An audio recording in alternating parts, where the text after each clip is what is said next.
and that it can, in fact, create in any reality a scenario you may wish for. Create? Well, participate in might be a more accurate situation for you right now. But I would suggest that your active participation in any one of the planes would turn out, upon closer inspection, to be a continuous act of co-creation.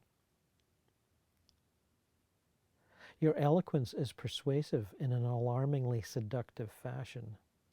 I'm unsure of what exactly you refer to, but I am becoming intrigued enough to follow any example you may give. Well, that's all to the good. We certainly aim to make folk comfortable.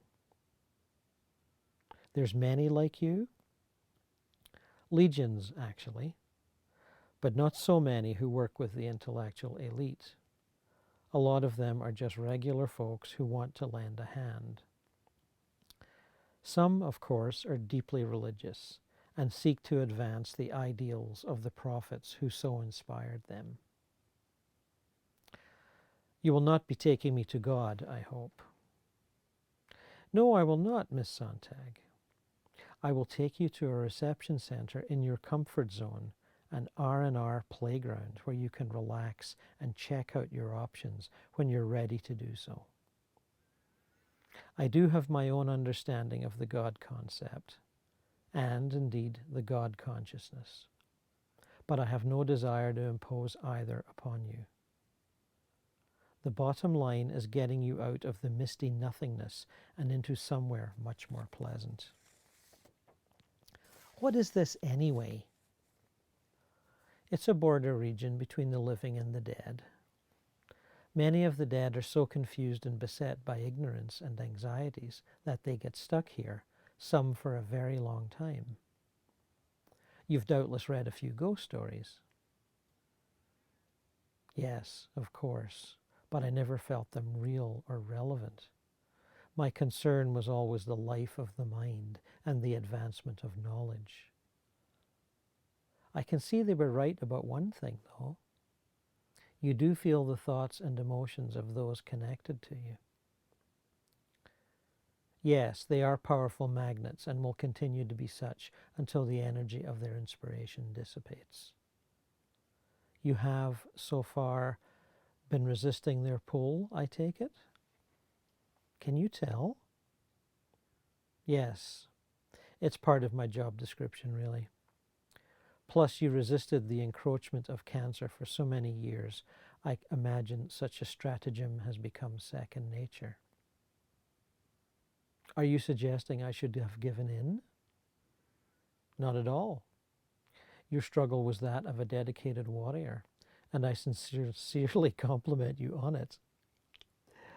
And although I'm not privy to such information, it was likely part of your pre-birth plans.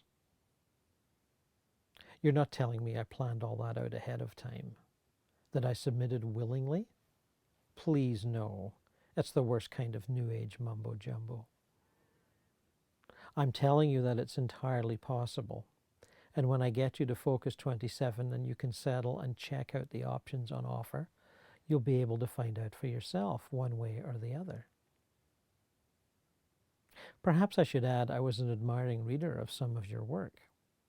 Certainly, Styles of Radical Will got my attention as a young man, and as a practicing poet, the main thrust of your against interpretation argument was well taken. Critical thinking can certainly wreck the ecstatic throb of the moment. Analysis of bliss is futile. That's something you will find replicated in many ways as you progress. But having also read illness as metaphor, I felt rejection of personal responsibility for one's fate to be one of your major themes.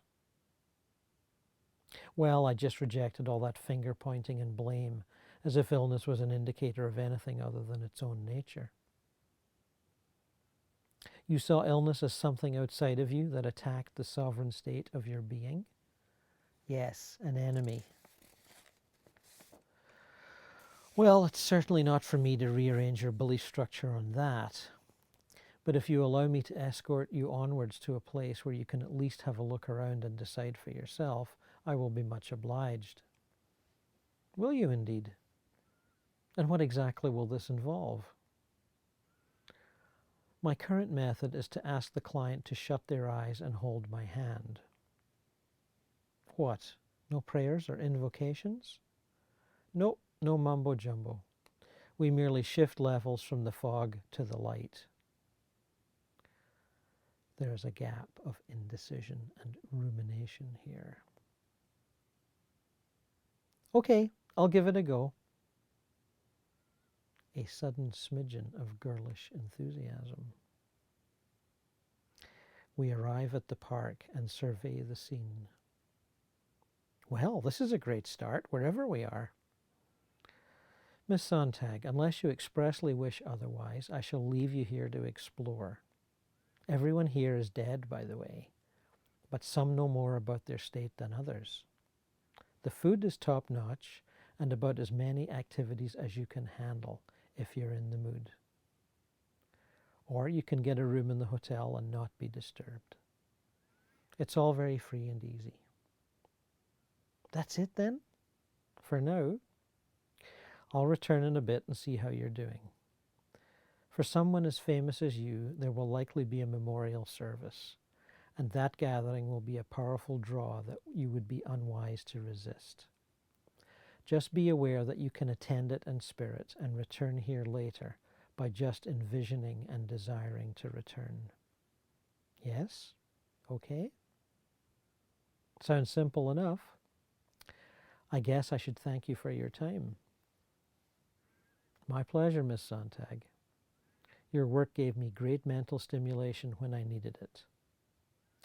This is my way of saying thank you. Be well. Can't see how I can avoid it at this point. I give her a quick hug and disappear.